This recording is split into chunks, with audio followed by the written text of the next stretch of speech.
Mahigit 4 na milyong piso halaga ng marijuana plants ang binunot at sinira ng mga otoridad sa Benguet.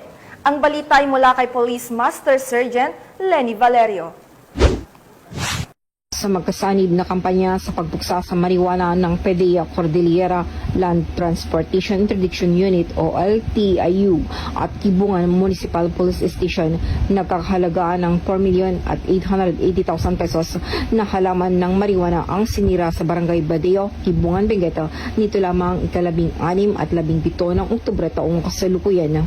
Humigit kumulang 24,400 na halaman ng marijuana ang nakalat sa 5 lugar ng plantasyon na sumasakop sa tinatayang 2,500 metro kwadrado ng lupa.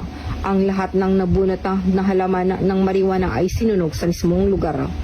Habang walang narestong magsasaka sa operasyon, naglunsada ang mga otoridad ng investigasyon para matukoy ang may-ari ng lupa. Mula dito sa Riyon ng Cordillera, ako ang inyong PNN correspondent, Police Master Sergeant Lenny Valerio, alagad ng batas, tagataguyod ng Balitang Pulis.